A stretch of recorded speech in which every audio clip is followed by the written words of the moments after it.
How's everybody doing? Is my mic on? There. How's everybody doing? I wanted to welcome all that joined us here on campus and online. We appreciate you guys coming out. I know some of you waited a really long time, so I appreciate that. So obviously, my name's Ken Norman. I'm the course director for Character Rigging 2 here on campus.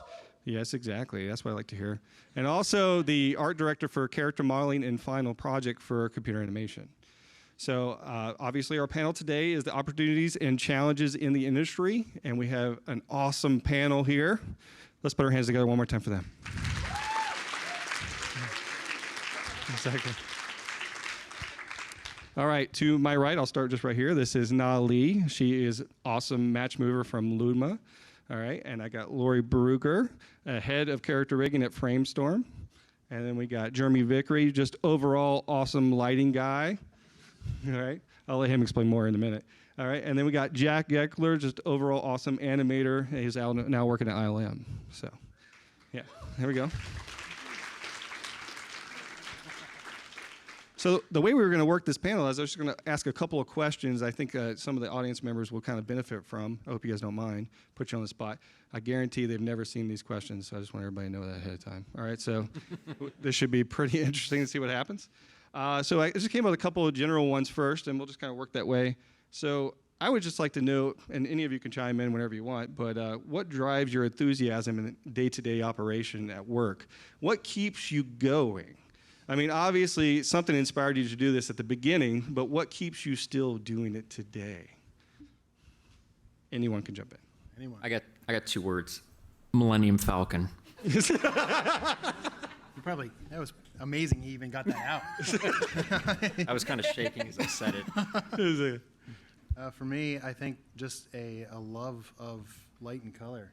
You know, I mean, I geek out on it so much that I can't imagine doing anything else. So that's mine. The geek out factor is high. Yeah. There's lots of super interesting things happening and loads of really, really smart people around all the time. And it's just cool to learn from them and make weird animals.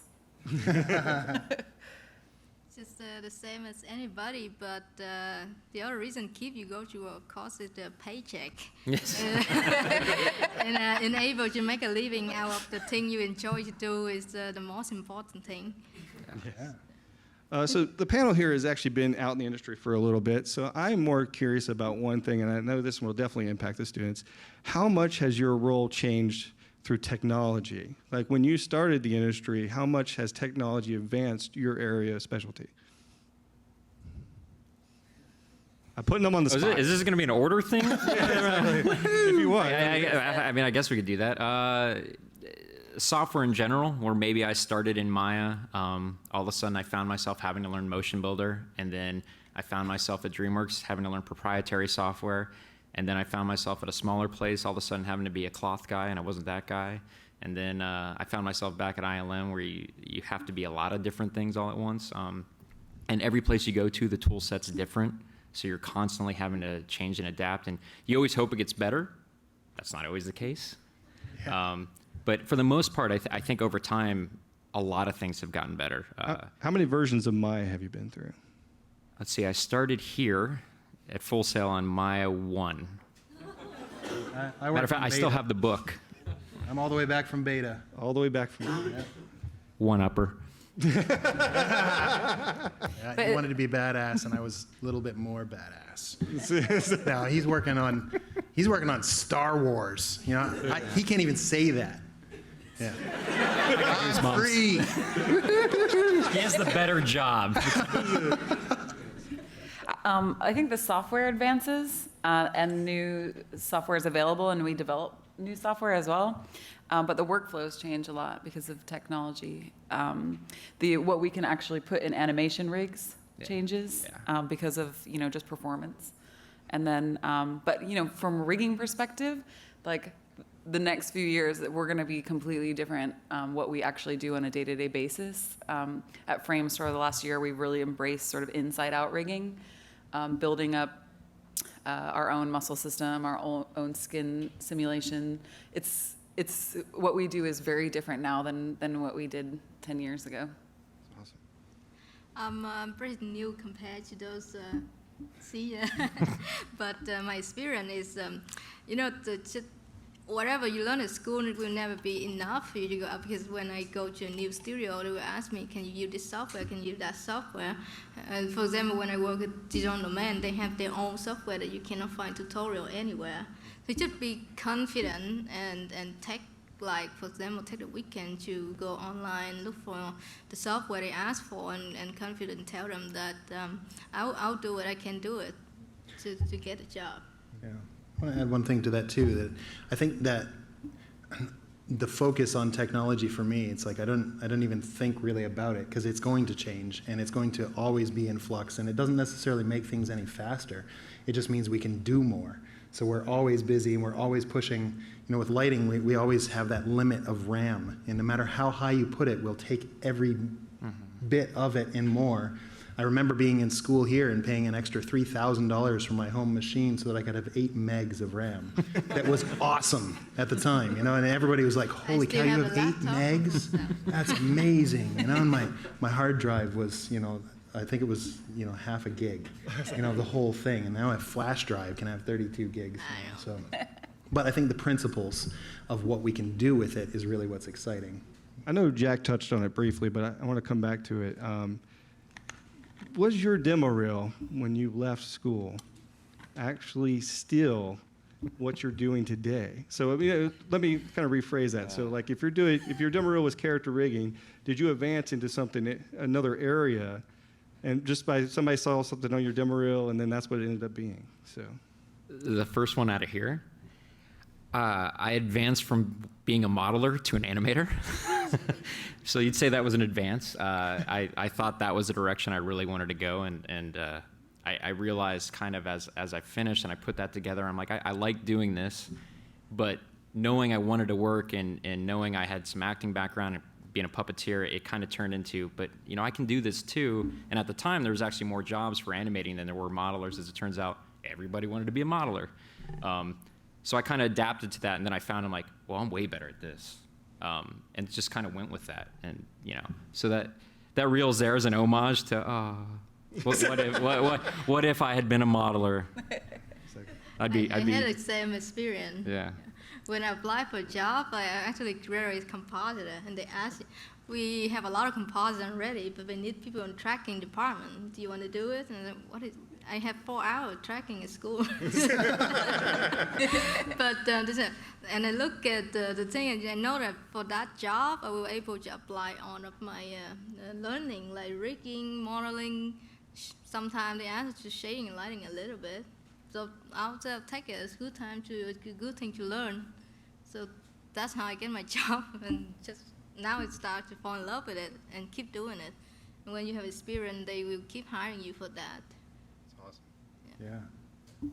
I think, Jeremy, you said yours was kind of different too from where you started. Yeah, man, I've all over. We were just talking before. The very first company I was hired at, I was in the modeling department, and every single person in that department, almost everybody ended up at Pixar. One guy's at Weta, but not a single one of us. Well, the guy at Weta's still doing modeling, but one of them's in the art department, one's in story, one's in animation. I was in lighting. In my career, I've jumped all over the place. So, I think I have that 3-year itch. So, I had 3 years doing modeling, 3 years doing lighting, or kind of generalist everything, and 4 years at Pixar doing lighting, and then I took 3.5 years off and was an illustrator, and I went back to Pixar, and now I'm kind of shifting towards concept design, so I'm kind of like all over the place. Yeah. That's I hate to admit this to students, but I've never had a demo reel, and I don't know how that happened. I would not recommend it. But when I graduated, I was interested in characters. I think I've kind of always hovered around it and looking at it from different perspectives. So for a while, I was like super into modeling. For a while, super into rigging. For a while, into animation. And it's always been a bit of a triangle for me, and just kind of going around and in between. That's awesome. Yeah. Well, out of your experience so far in the industry, I'm kind of wanting to know like industry trends. Like, what do you foresee coming up? Do you foresee people being more specialized in a certain topic, or are we going back to more generalist at this point? like, I know each of you work for different companies, so it'll just be opinion-based. I know at Pixar, they're undergoing a huge shift. And so they're trying to do the films for half the cost. And so that's going to mean that there will be a lot less jobs, and there'll be a lot more reliance on technology, which is this kind of scary future to think, all right, there's just going to be a lot less. Like, they haven't hired anybody in lighting for 5 years at Pixar. So if you want to be a lighting artist at Pixar, good luck, because they're ready to shrink. And so the company grows sometimes to meet needs, but I imagine it's actually going to get smaller, more efficient teams as the software becomes faster, hardware becomes faster, which is a horrible thing to say to students, but that's where I see it going. Smaller teams, more efficient, more creative in the roles, but a lot less roles. I don't know if you guys agree. No, DreamWorks, it's funny you said that. DreamWorks is exactly going through the same thing right now. How can we do our movies for $100 million less than we've been doing our movies? And part of that clearly is layoffs, but then the other part of that is doing what Jeremy's saying. So I worked in the crowds department that handles massive, but then it also encompasses cycle animators and the supervisors, and they kind of were looking at it as, well, what if, I don't know, the massive brain developer could also be the artist, could also be / a animator too? We can do that, right? And then if that guy can do that, how many of those do we have a couple of those, do we need all these people who are just artists? Or do we need to see these people who just do this? So they're kind of it's kind of going a little bit generalist for some things. I think other things are still pretty much like, I think probably what Laurie does is still like, hey, we still need people who are really good riggers, and that's what they're going to do. And maybe they do a little character effect stuff here and there, but hey, they still need people who do rigging. Like, I don't think it's completely got away from everybody's a generalist. Because you'll just never find, they're out there, but you're never going to find enough generalists who are just so amazing at everything to fill a studio. It's just, I don't see that happening. Yeah, I think that's a good point. There's a few people they're like gold dust when they. And I don't get it. There's some people who are amazing, like on another you level. You don't see them very often. Yeah. And they're really valuable. Like, we've kind of been having these conversations a lot at Framestore because we're trying to prioritize like rapid prototyping and keeping things fluid and moving and not getting too bogged down with our huge, ginormous pipeline as much as possible, just to keep it sort of creative and exploratory. And what we've learned a lot through that process is that sometimes for a very simple thing, there's a really, really long process by default because we have this huge established pipeline. And having people who can get their fingers in and not only just from a artistic and creative side to do their modeling, do their texturing, but also be able to debug problems that are happening at all different levels. Those people are really great, but also we kind of want to see how much we can shrink the projects, shrink the tasks, and create mini projects instead of ginormous, huge machines, so that we kind of focus the tasks and allow people to take on different roles and responsibilities within that little tiny mini team, which we always kind of do for character development anyway, which is part of the reason why I like it. It's never like a huge, monstrosity. It's never more than 5 to 10 people who are at the core of it. And that's kind of why I like it. So we're kind of pushing that across a few different types of developments, not just creatively, but technically too.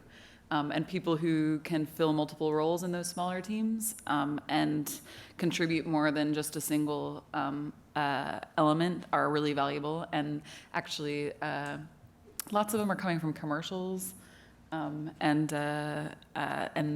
it's actually been a really great resource because I think it's a little bit easier sometimes to get into a commercials job than a huge facility, especially coming out of school because you guys have general knowledge and you don't have enough experience in any particular role to be the only person that does that thing in the company. But yeah, so we pull a lot of those people from commercials.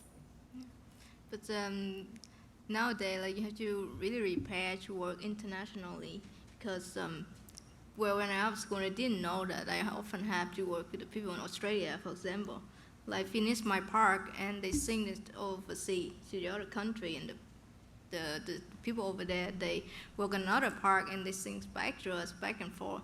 That is like, and that's happened a lot in the industry right now because company, they open the branches everywhere.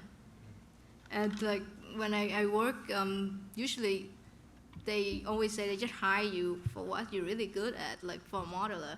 Yet you really have a really good demo reel for modeler, but in repair you do some other part. Like for me, I have to model a lot of, we call it like a VSET for in the 3D environment, but I never get any credit for modeling.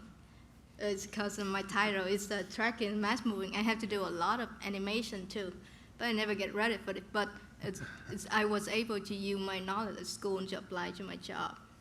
So I just want to restate that. So you got hired as basically a match mover and compositor, but yet you're wearing many hats Yeah, I had that to you're model. not getting the credit for. I'm I a want slave. everybody in the room to hear this. So, So- it's normal. It's very normal. Yeah, because I want everybody to hear that's pretty common. I mean, I saw a lot of modeler now go doing lighting, shading, and compositing. You're only allowed to get one credit in Yes. a Pixar reel. That's it. You have space for one, so you pick which thing you did most. Even if you did multiple things, you only get one credit. I really wanted a credit for being Sandra Bullock's foot double, Yeah. but they wouldn't give it to me. Aw. And then some films you get no credit for that you worked on, and that happens too. Yeah, it does. Unfortunately. That's terrible. Yeah. But I will say Rocket Raccoon was pretty cool, Laurie. I mean, come on. Guardians of the Galaxy, right, guys? Woo! It's not Sandra Bullock's foot double, but it's still pretty. So, I mean, yeah, we got it. I'm just going to ask each of you individually some questions now. So I'm going to start basically to mix it up a little bit here. Jeremy, when you worked there at Pixar, how was your daily operations? Like, how many meetings did you actually have in one given day or week? How many contact hours were actually with a team versus working? Depended on the project. So, you go back and forth there. So, I've gone where I've been the lead, second in charge from a DP, and I have meetings all day long, kind of guiding the team and, reviews of the directors and, dailies in the morning. And I basically have maybe 3 or 4 hours at my desk alone, and the rest of the, the day's meetings. And then you get off that project and go into another, and they have different leads on that project. And I'm a shot lighting artist, so I only have one meeting a day for 5 minutes with the DP, and the rest of the day I'm at my desk, and that's it. So, and it varies. So every project is a little bit different depending on your role, and the roles change. I'm going to ask the same question to Jack. What is your daily? I think what Jeremy said, I think as an artist, from DreamWorks standpoint, it's a little bit different than ILM's. VFX, they're all about the labor. They want you at your desk. You might have one review, you might have a dailies, and then outside that, you're back at your desk unless maybe you send something to a supervisor to take a look at.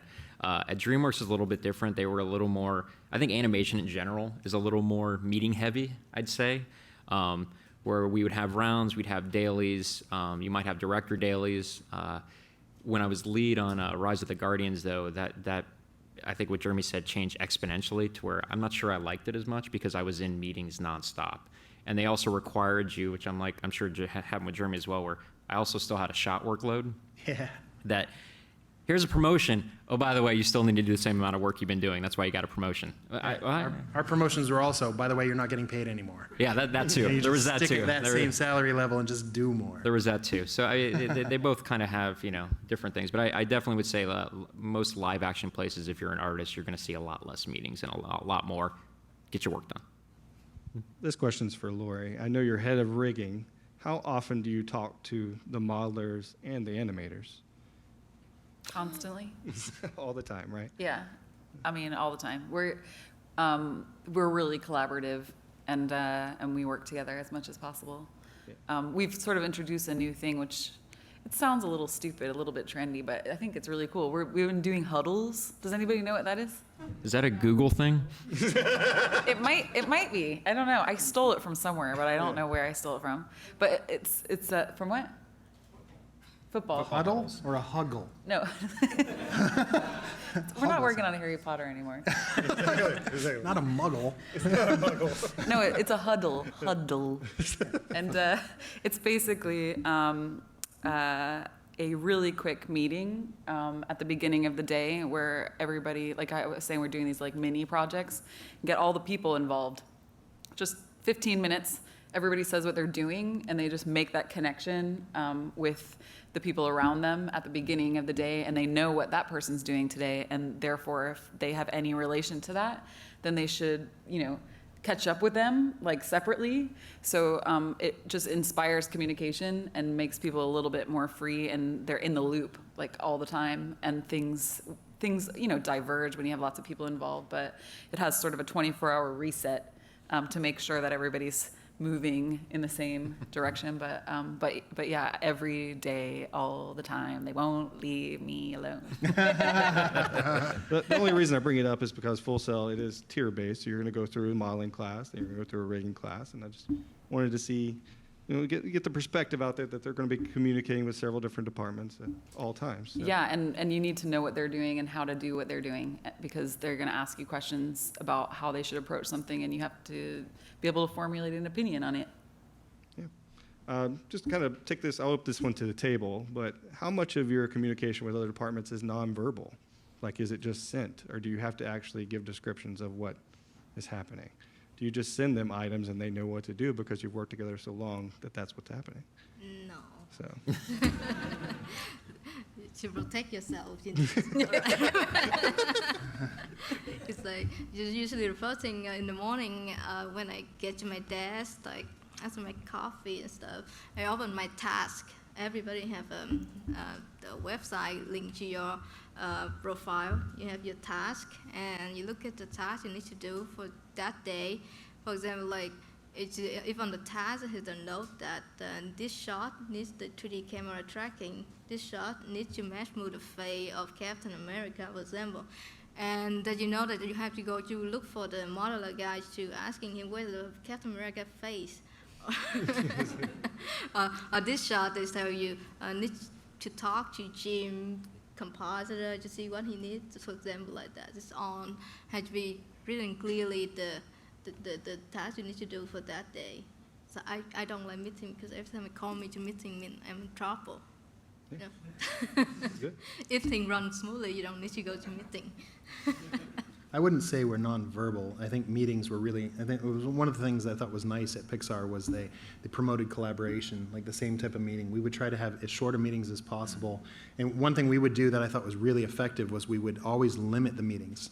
The rooms, that was it. If you had half an hour, you had half an hour. It would never, nothing was ever allowed to go long, which put everybody in a state of trying to go highest priority thing first.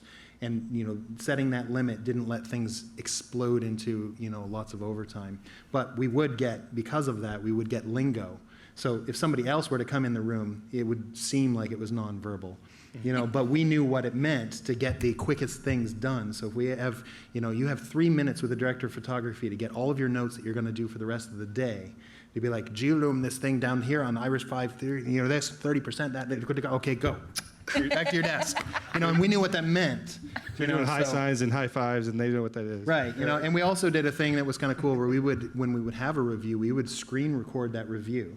And you could go back to your desk and watch and hear everything that was said in that meeting. Of course, they went back on that a little bit when we started taking the voice recordings and making new kind of mixes of it, and doing really wacky stuff like Photoshop with audio, So, but that's how we work. No, I deal with I deal with like Laurie's department at ILM, the equivalent. I don't contact Laurie individually at MPC and say, hey, can you take a look at this? I'll help if I can. I appreciate that. And for me in particular, like I think animators in general have this stigma, and they did at DreamWorks as well, is like, we just know how to animate. We don't know how to do anything else. And the bar at ILM is so high that I never want to look like the guy who doesn't know what he's talking about. So like when I get a hold of a rigger, or if maybe my the image plane, the plate's messed up and images are failing, when I contact the compositor, I like probably go overboard. We have like an instant message system called BAM. And when I send them images. I mean, and I've never got back, dude, you don't got to go that far. Like I feel like you can never give the other department enough info on what your problem is, what's going on, what you want. Because they'll never make fun of that. The more you give them, the less you give them, they might get back to you. And I always say it's a bad case when they have to call you. So just make it cool doesn't work? Like, make it cool. Yeah. Where's it? Hey, Laurie, I'm still waiting on that make it cool button. Sometimes like you get things go faster, but to talk to them personally, be friends, be nice. Oh, yeah. You know, and they give you things quickly. If you sit close enough to them, yeah. I'm personally, I'm also that kind of guy. Like if I sit close enough that I can get out of my desk and it gives me an excuse maybe to get up for a second, I'll do that just to get up. It's my smoke break to go talk to them, and I like that face to face, so they can put it. You know, if they're gonna make fun of me, do it to my face, kind of thing. But it's also sometimes better because you're sitting there and they open up your scene file and you're like, well, this is what's happening with the rig, and it can sometimes backfire. They open it up and they go, dude, this works fine. And you're like, I'm sorry, and you walk away. So Inevitably, the question that you have, you know, if you get stuck something, it's as you're saying the words to somebody else, when you're finally breaking down and saying, I need help, the answer comes to your mind. Never mind. Yeah, I call that the 10-second rule. Just wait 10 seconds before you ask any question, because there's a big chance that it'll just pop right in there. But yeah, we use nonverbal communication a lot. We talk a lot, but we also we're visual people, a lot of us. So doing drawings, graphs, paintovers to help people understand, and also to record because we forget. Some things get really complicated, especially I'm sure it's just as complicating in many other departments, but rigging can be very complicated sometimes, and it's hard to remember. Like once you solve that problem and you don't finish all the integration, you move on to the next thing. It's like hard to remember all the details. So we do graphs, like flow charts. I know it sounds so exciting, but also another way that people have used like nonverbal stuff that I think is so useful is paintovers. Oh, yeah. So I mean that is the most informative stuff. It's like when you get like a first render of a character, and it's not going to look very good. Your first render is always going to look a bit crap. So the best way to communicate potentially what changes could be made to improve it is to just paint on top of it, instead of trying to go back to the roots and debug it from that level. Just paint over it so that you see what the difference is that you're trying to make, and then figure out how to implement it. This question is for Nali here. Obviously, with Matchmoving compositing, you're kind of near the end. How often does someone change the footage on you, or you have to redo something, or does it happen at all? Actually, track and Matchmoving is the thing we do from beginning of the pipeline, and composites is in the end. Okay. Yes. Usually that's why we have something called kickback. We had it a lot. That's why it never worked when they try to outsourcing tracking, because every time somebody needs something, like I work on a shot for 5 days, and they come back and they say, sorry, this shot get retimed. They cut it back or they make it faster, and have to go back to do the whole thing again. So it's the most important thing is before you start a shot, have to ask for all of the direction you can have. Yeah, what do they need for this shot, so you don't end up wasting your time.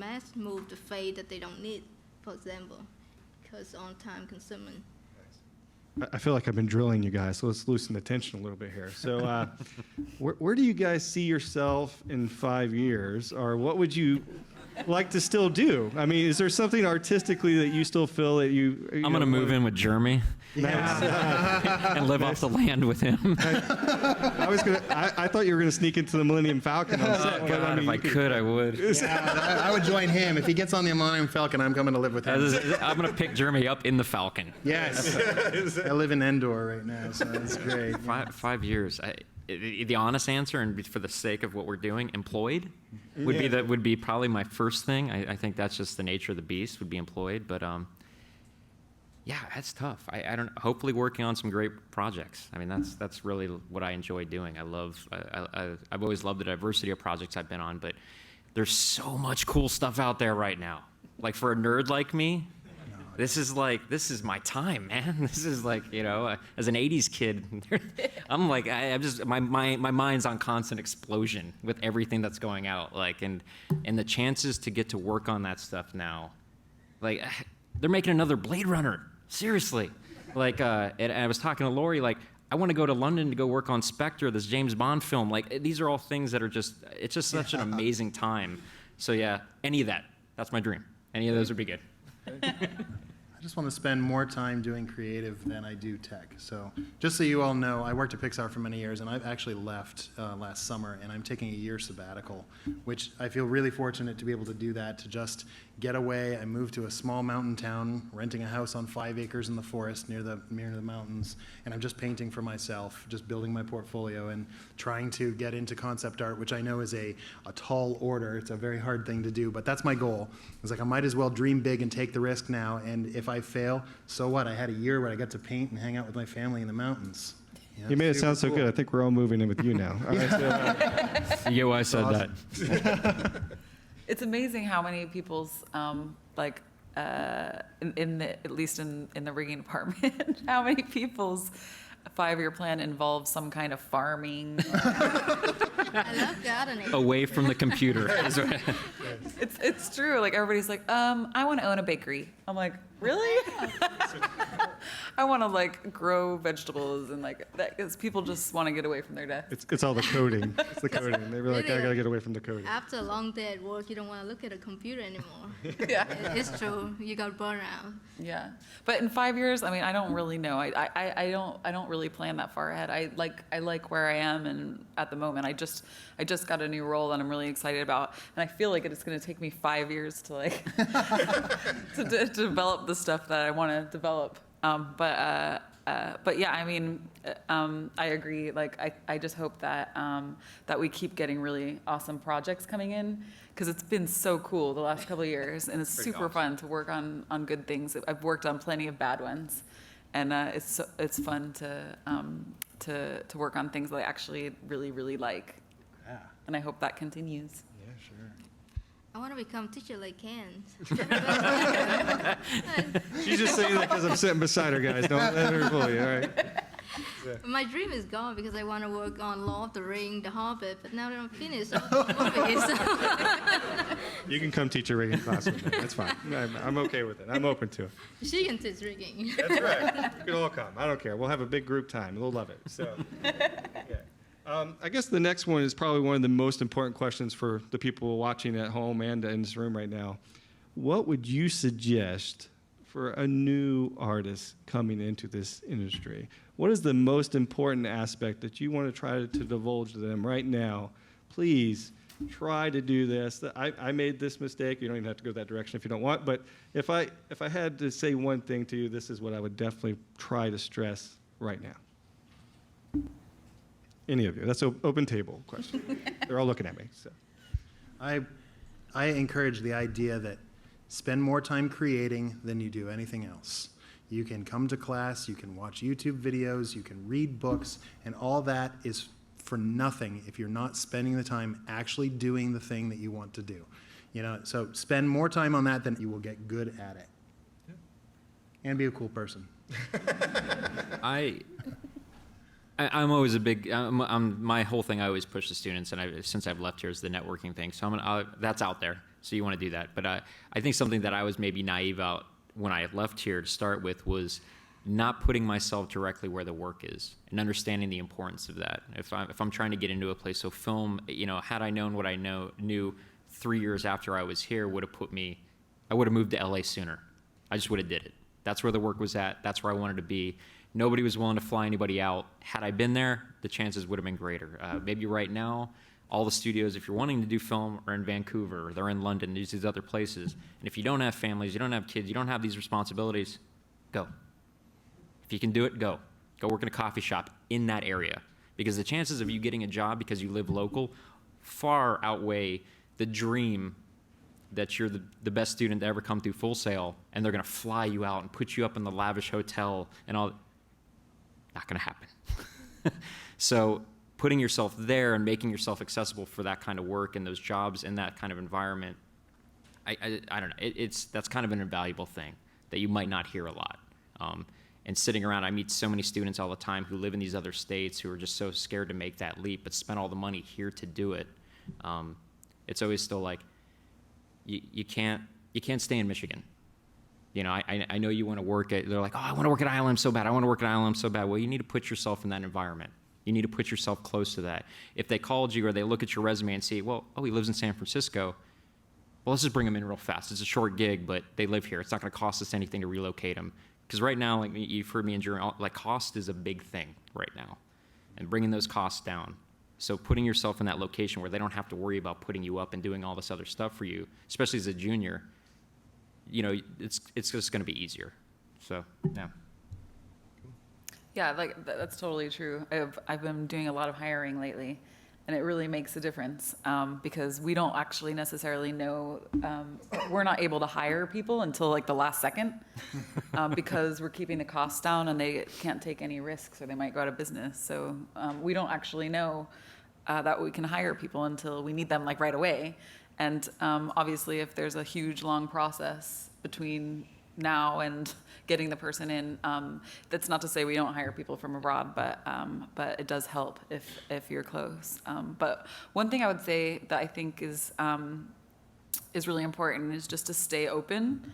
I think it's great to have specific interests, and you know, ultimately your career may take you in that direction, and you might have certain thing that you're super passionate about and other things that you're not, and that's all fine. But I think it's important to stay open to opportunities and take them when they get in front of you, because it's not like there's going to be a constant stream of opportunities all the time.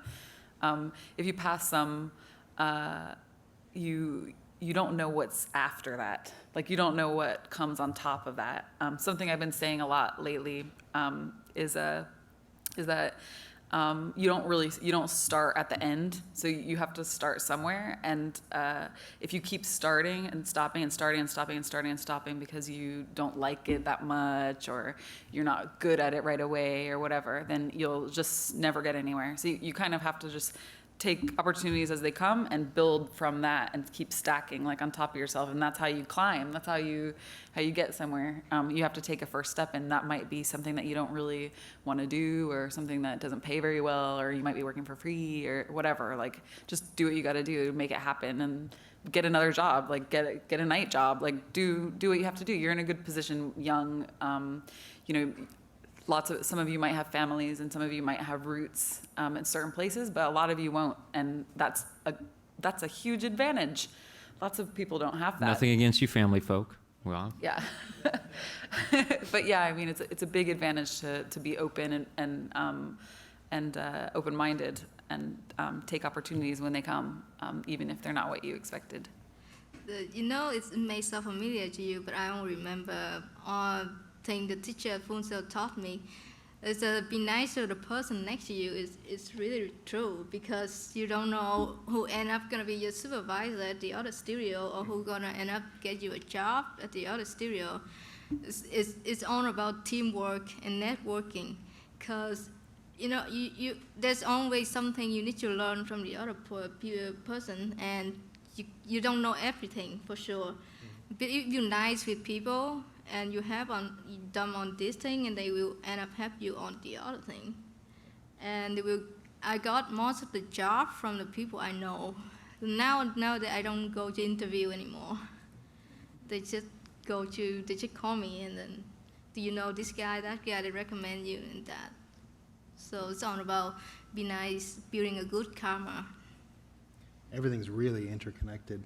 And again, we were talking about studios. You know, when you start, you think, wow, you know, working at Pixar, that's so big and lofty and far away. And then, you know, once you have 10 years experience, you realize that all of your friends that have left that company, everybody's everywhere, and you know people at pretty much every major studio, and you realize how small this industry really is. Like, it's, you know, everybody knows everybody. That's awesome. Yeah. That's crazy. Well, I appreciate you guys telling them that. I'm sure that they love that and stuff. I'm going to go by discipline now and just kind of work our way down the table. What you would like to see if you were actually looking at your job? Like, if somebody was applying for a rigger, animator, for a lighting artist, or a compositor, or match, you know, tracking, what would you actually want to see on the Demoreel? I mean, I guess it's a good question. I think it would vary. What I would want to see on a reel at DreamWorks would be kind of different than what I'd want to see at ILM. Though I could probably pull a good idea where ILM, you know, an animator might be expected. I'd want to know, you know, how to animate cameras as well. I want you to see characters. I'd probably want to see vehicles. I'd want to see, if you can move it, I want to see it animated in the scene.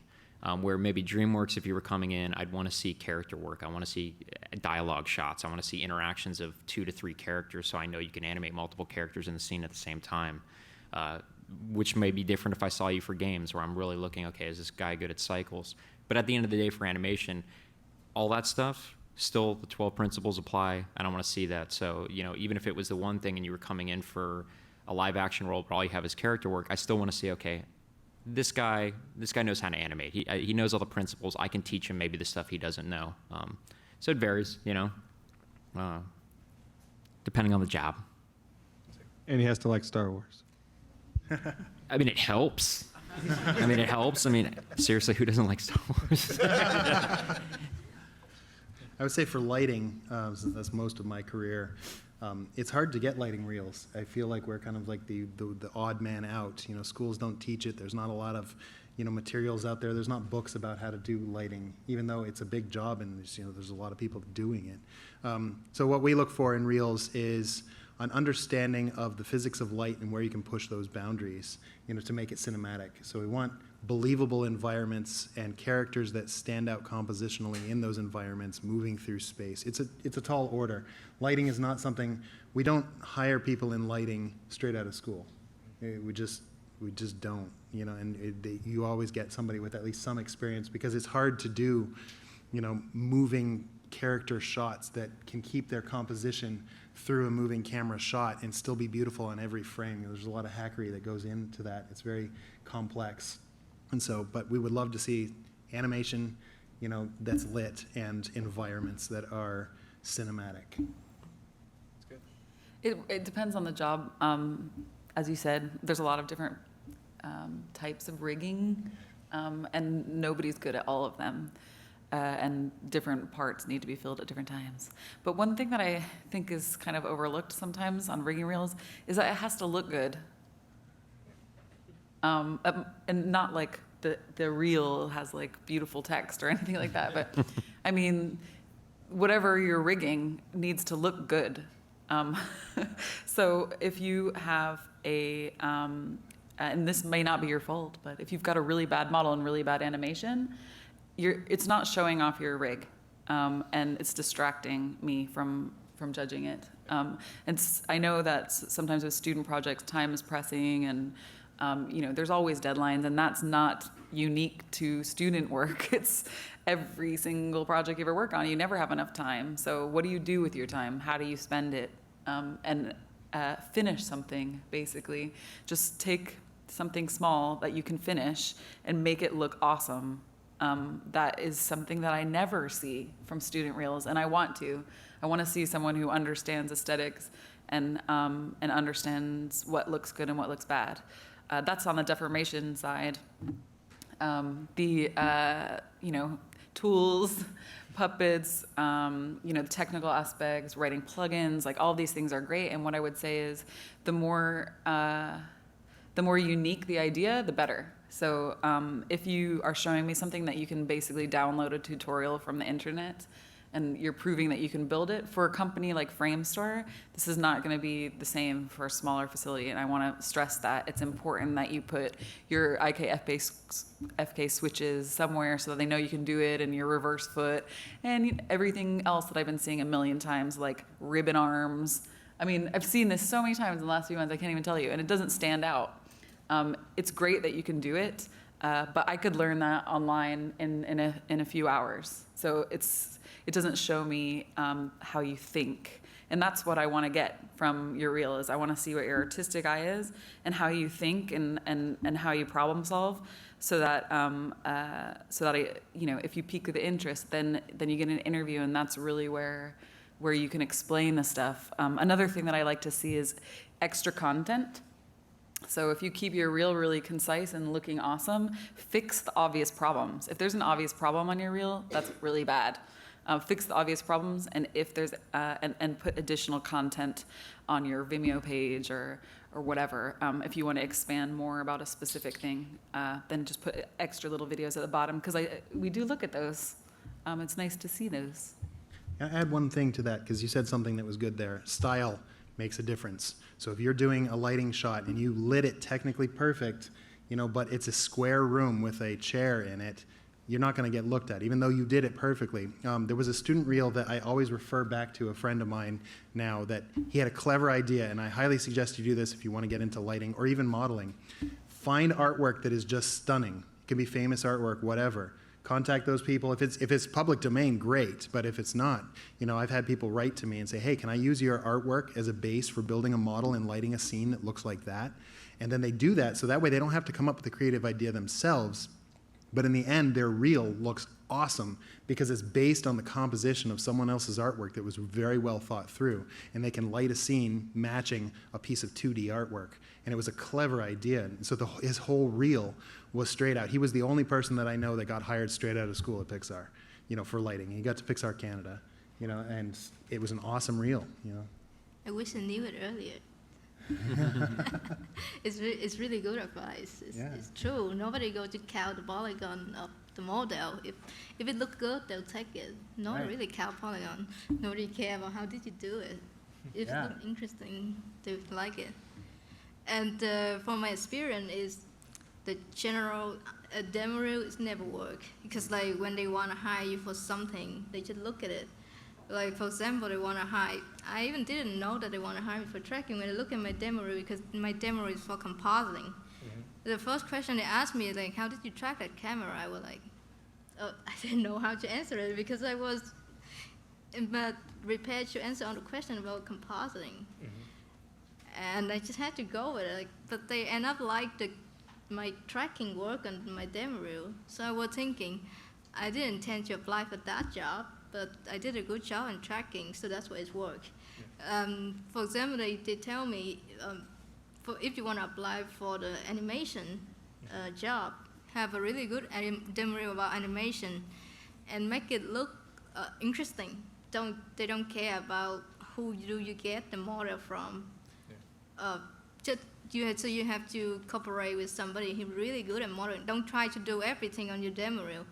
Don't try to model, don't try to lighting if you don't have time. Just concentrate to animation, your reel, and ask the other people to do the other job for you because they did it best. And you end up have a really good demo reel instead of trying to do everything. So if you're not good at rigging like me, ask somebody good at rigging, rig your demo reel.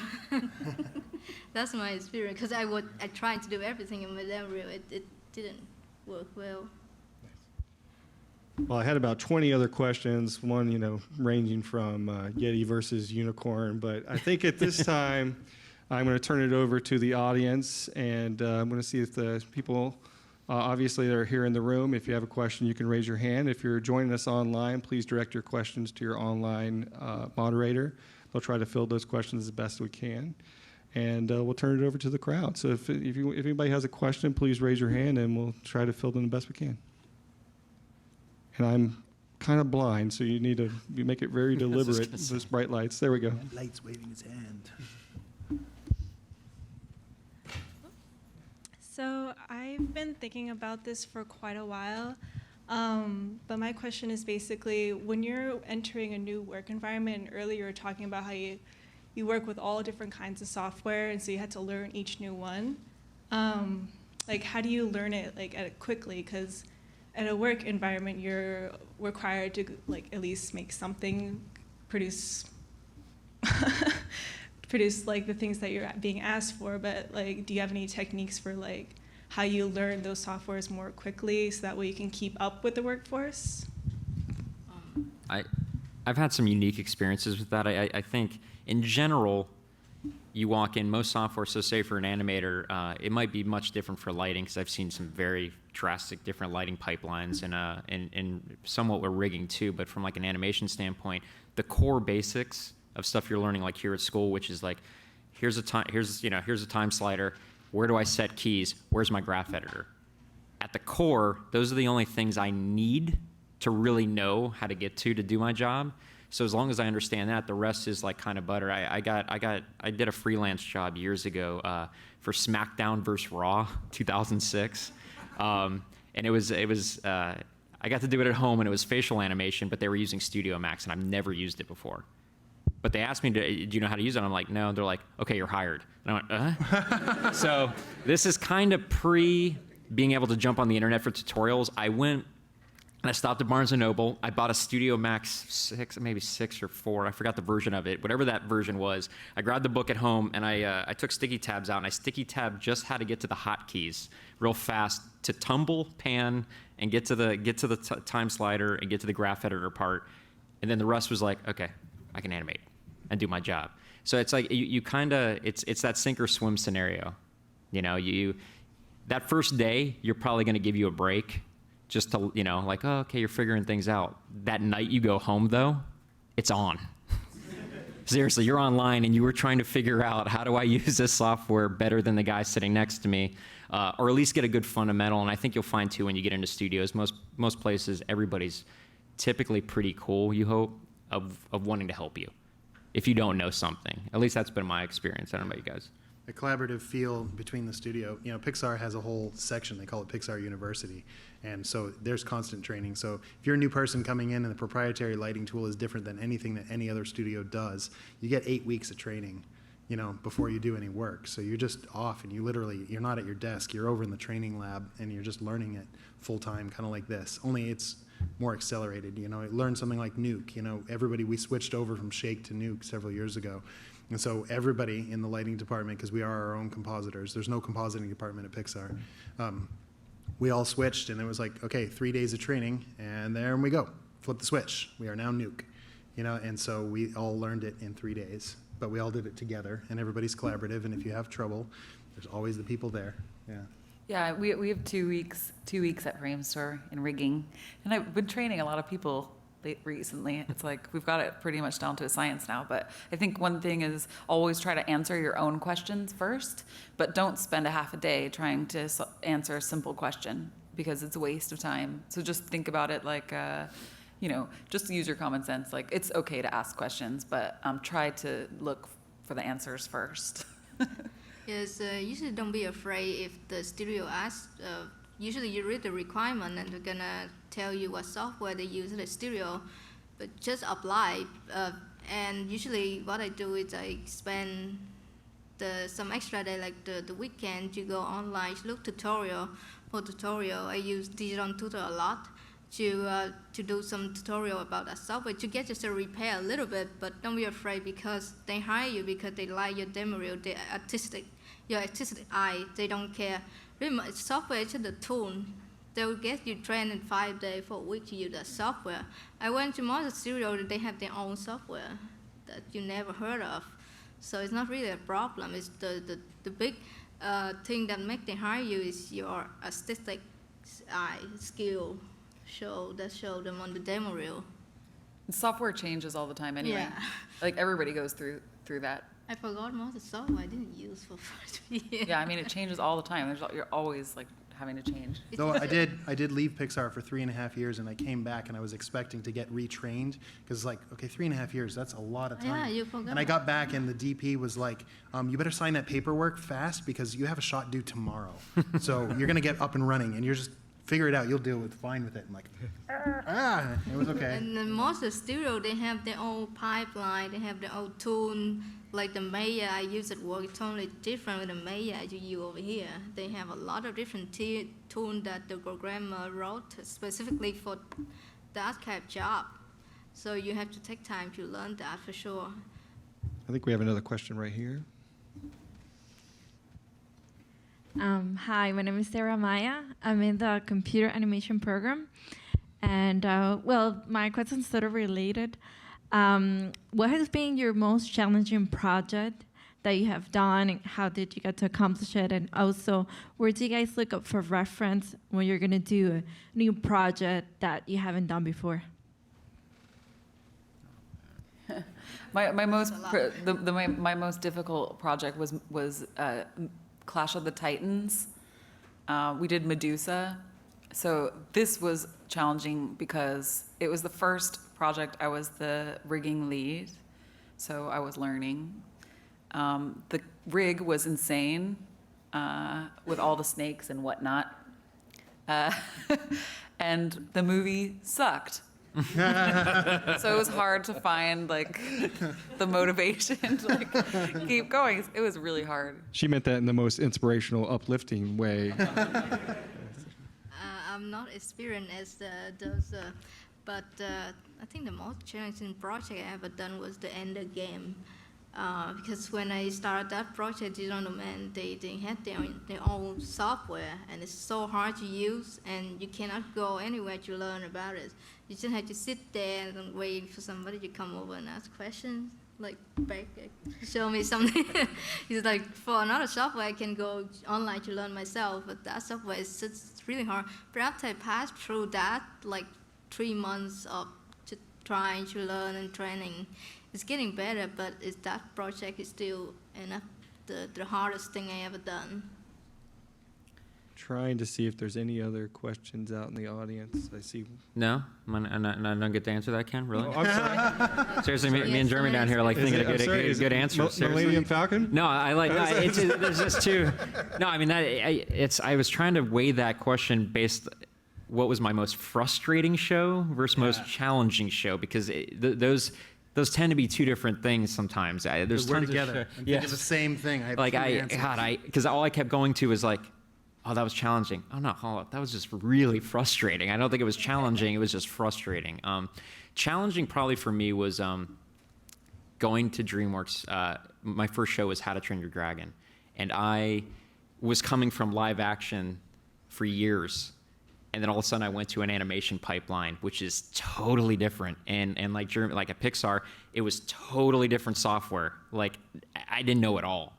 And their software at the time they were using, it didn't even have like a playback system. You had to play blast every animation you looked at, so you couldn't scrub. And the first things they had me doing were animating, and I sat down and I had training. They had 3 months of training there, to give you an example of how the software works. And I got on my first shots, and I had a Viking, and it was just a simple uphill walk cycle. And I'm starting to mess around, and I'm looking, and I'm like, what? And I hadn't realized about the scrubbing yet. And I was sitting in the cube, and it's collaborative, and I just yell, and I'm like, hey guys, is there something in the timeline I need to turn on for scrubbing?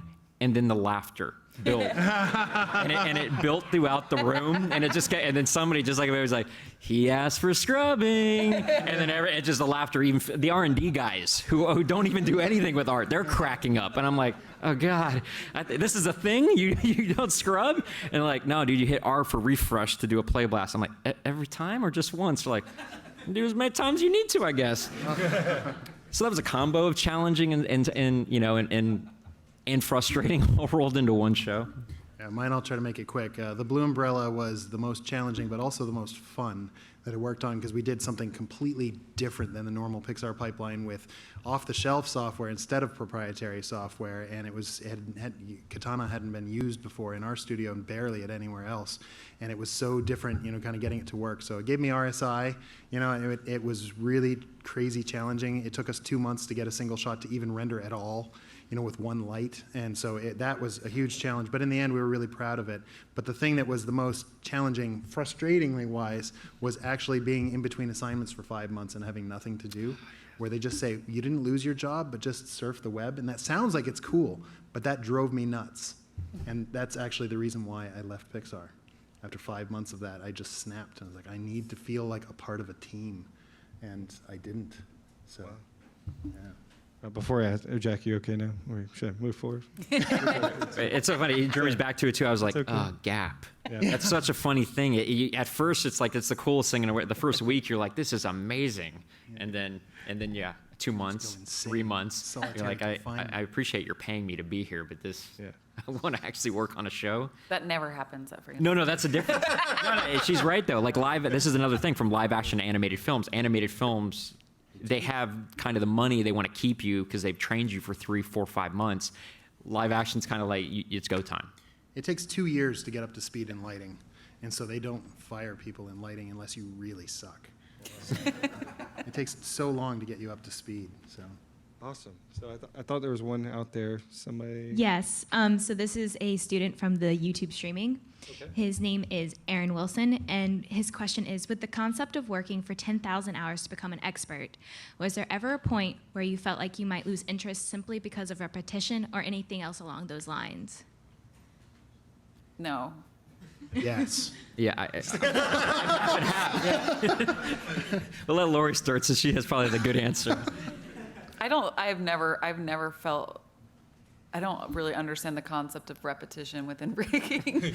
I always change everything almost every single time. Like there's always new ways to try, new ways to do, something I did wrong, something I want to do more, something less. I never do anything the same way twice. Okay, so I agree with you now that you gave the explanation.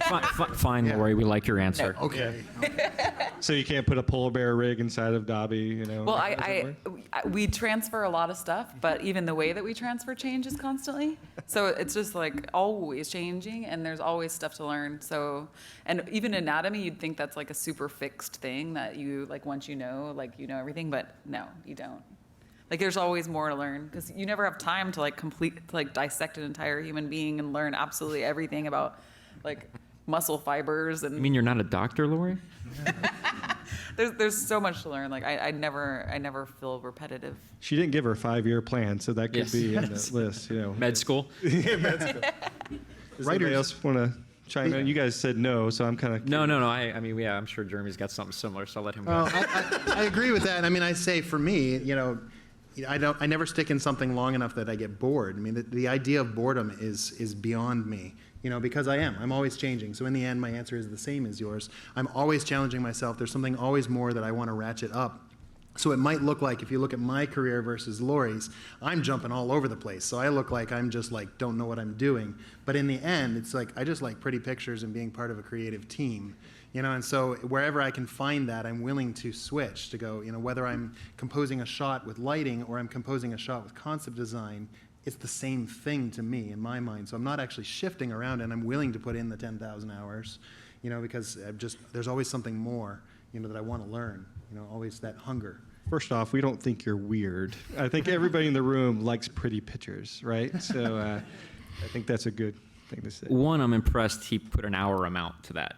10,000 hours. That's impressive just to know the amount of hours. For me, it's not putting the work. It's potentially from animating the number of versions you'll do for things. So I never get frustrated when I get into a shot ever, and I'm gung ho. But a perfect example would be. There's only one full CG character in Apocalypto, Mel Gibson's movie, and I had him, and it's just a guy jumping off a waterfall, and I had got up to about version 20, 25, and I finally hit my stride, and these are versions that I had showed the client and showed my VFX soup, and 25 was I called it my version. I'm like, this is it. This looks the best to me aesthetically as an animator. I think this will look best in the film. Come to version 47 I was on. Yes, I was no longer happy with what I was doing, only to find out we went back to version 27. So I think you hit those points. I hit those points on shots. I don't know if anybody else, but like that hits me eventually, where you know you've done what you think is probably the best you're gonna get, and at that point you're doing things for the director that they want to see. That now you both have creative differences, but you're like, well, he pays me, so I'm gonna do this. You know, they have something called real-world education. It's really real out there. You have to go to get a job and learn, because pretty much you learn 90% everything by doing the work. Because every show we have, we all have different problem.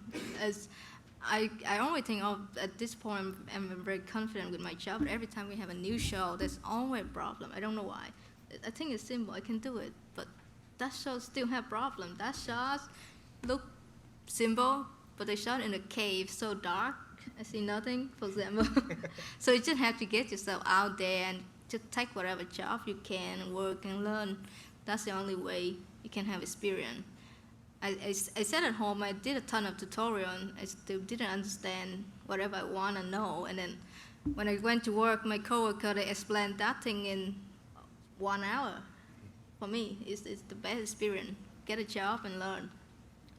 That 10,000 hours came from somewhere. I'm sure It's There was a book or something there. I'm still impressed. Seriously, if you stole it, it's awesome. But it's sort of like that idea is like trending right now, and I think there's a big reason why, because people go, "Bing, oh yeah, you got to practice." 10,000 hours is 40 hours a week for 10 years. So just so you know, if you do one thing for that long, woohoo! But it's back, that's back to like Jeremy. That's what Jeremy said. Like, do it, practice. You love it, keep doing it. I think that tends to go to the 10,000 hour. I think that's probably what they're trying to get at is like, you're like, just do it and constantly do it. And then do it some more and then do it some more. I mean, don't get to the point where you lose that kind of passion. And I think all our jobs, there's enough creativity there to keep switching it up. If I was just doing cycles all the time, I'd be like, okay, I got to do a character piece. I've done tons of character pieces. I don't know, I'm going to animate a car flipping down a road. Like I would just keep changing it, but it's still practicing the same techniques even when you change stuff. You know, sometimes you need to take a break though, because like you keep doing the thing over and over again. You didn't realize you do it wrong, and sometimes it's good to stand up and go walking around and ask somebody opinion, and they will enlighten you like, oh, I know how to do this quickly, and you end up did that shot in 1 hour instead of trying to 10 hours sitting there trying to kill yourself, you know. I find I get more done in a good 10-hour day than I do in a 12 to 15-hour day. So getting sleep too. One of the things I did when we go into overtime was I wouldn't do my overtime in one chunk. I wouldn't work the whole 15-hour day. I would work for 10 hours, go home, have dinner with my family, you know, hang out with them for a while, for a couple hours, and then go back to work. And it made those next 4 hours, you know, whatever, really, really efficient, so that I could stay kind of top all the time, and then I'm also seeing my family, which is nice. I'm still impressed about your math skills there. It just blew my mind. You're calculating render times. Is that where it comes from? I don't know. I think That was his Rain Man moment. I think we have time for one more question. Now that we have the nightmare question out of the way, what was your most memorable project that you worked on that everything just came together?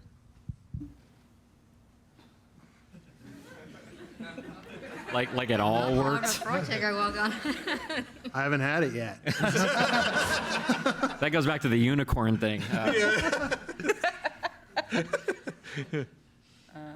Well, Speechless. I mean, that says it all. Like, I think there's always room for improvement, and it's always as hard because things are always changing, and there's new people, and there's new this, and there's new that, and you don't know how to do this, and you screwed that up, and you ran out of time over here. Like, it's never like you never finish anything until they like pry it out of your hands. So yeah, but you know, if I was gonna pick one, I think Guardians was really fun, just because. But I was doing it at the same time as Paddington Bear, so I was leading the two at the same time. So every day it was both of the projects at the same time. Guardians had a really big variety of different types of rigs, and the people that were working on it were really cool. And Paddington had this beautiful character and some really, really talented people working on it as well. So this little 2013, I'm all about 2013. That was really a fun year, and it was super hard, and I worked really hard. I totally like went off the grid, but yeah, that was those things. I think they came together, not perfectly, but there's still plenty of things I would completely do differently. But yeah. I think the Blue Umbrella for me was, even though it was the most challenging, was the one that I could say, even though the software was battling us the entire time, the team was tighter than ever. And we had a really small team, and so communication was just so fluid. All of us look back on that and just be like, oh man, you know, we were like the little battalion in the army, you know, that we're all a little band of brothers there. And it's just like, you know, everyone on the team was so good at sharing the creative energy together that there wasn't really a hierarchy at all. It was just all of us getting it done. And so we would all meet every day, because again, small team was really fun. So there was like, you know, 8 of us in the lighting department, and that was it, compared to a normal feature where we have 40, you know. And so that team of 8 was crazy efficient, and you know, we would just attack whatever we could and got it done as far as we could. But yeah, an artist's work is never completed, only abandoned. I believe that wholeheartedly. Yeah, no, I agree with both of them. It's you're even when it's on screen and you're sitting there watching the screen, and you're like, son of a. I could have pushed that. And it's up there now, and people are looking at that one thing that I'm staring at. Everybody's gonna see it and talk about it, and you realize no one's gonna talk about it. They think it's amazing. Mine's like twofold. My first movie, which is usually not the case for everybody, but mine, Sky High, was so fun, and it was my first experience in film. And the director, Mike Mitchell, it's very rare in live action films that you get director time, like real director time. And Mike, having been an animator at Cal Arts, would come to the studio and sit between me and my lead. At the time, it was just two of us, and just doodle. And we'd be working and be like, Mike, is you just gonna hang out? He's like, oh yeah, if you guys are doing something I see, I'm just gonna help you out. I'm like, oh, okay, Mike, whatever you say. No YouTube for me today. Okay, let me get a lot of work. Let me get a lot of work done. But it was also like my first experience of like working on in live action too. You just work on these sequences, so you never see the full picture. But it was one of those things when it all came together and it was up on screen. I'm like, oh my God, this is super fun, and I had a blast and working with this team. So that was super fun. But then the project I'm on now is, it's so funny. You're in this industry for so long, you think nothing's going to shock you again. Hey, can you tell me something about Star Wars? Yeah. So you think so you think nothing's going to shock you again, and you're never, you're kind of jaded. You love the projects you're on. You're like, oh, this is super cool. This is super cool. But there was something just so surreal the first day I got there, and I was going through training. They give you a week of training, but it's still live action, so it's kind of still like, okay, be ready to do shots tomorrow.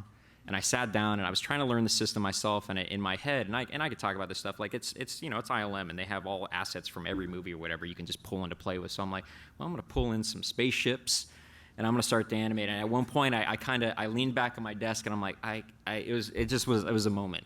And I've been doing this like 15 years, and I looked at my monitor, and I'm like, I can't believe this is up on the screen, and I'm moving them, and they're gonna be in a movie. It's still mind-boggling to me. So. Dude, I'm such a geek right now with this thing. I've reverted back to this version of me that I haven't seen since I was a kid. And then to be surrounded by people when I started there, I held ILM. I've always held ILM at this kind of like threshold. And even Tim Naylor, who when he worked there, and we've been friends for years, like talking about it, I expected to walk into maybe a lot of ego guys who, they've been there 20 years, and they're not. They're all like over the top, willing to help me and want to sit down and like the technology and look at shots. And even if I'm not doing it the right way, the ideas, they get thrown back. And then senior guys who've been there 25 years are looking at me for advice. All of a sudden, it's just like, oh my God, this place, I don't want to, can I live here? Can I just stay? And I haven't felt that for a long time, to where on my own, I want to stay till 11 o'clock at night. Like I got kind of away from that. Like I wanted to work normal hours. I didn't want to do that, but all of a sudden I find myself not being able to rip myself away from what I'm doing. So, yeah. I had the best time working the Enders game because like I had a crush on Harrison Ford. So Indiana Jones. You too? Solo. Oh my God.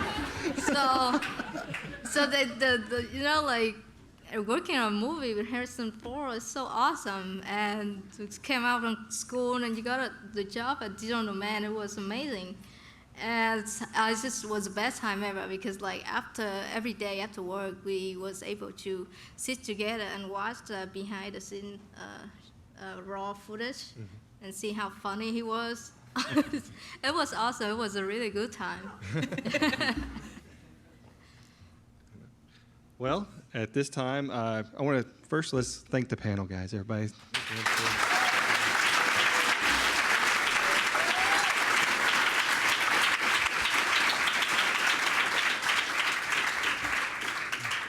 And secondly, I want to thank all of you on campus and online for joining us today and taking the time out of your day to come and listen. I hope you guys take away some great wisdom from this esteemed panel. They're awesome. I love every one of them. I hope that you guys can grow as good as these guys in the industry, and I hope to see you guys here in 10 years as well. So how about that? Thank you for coming.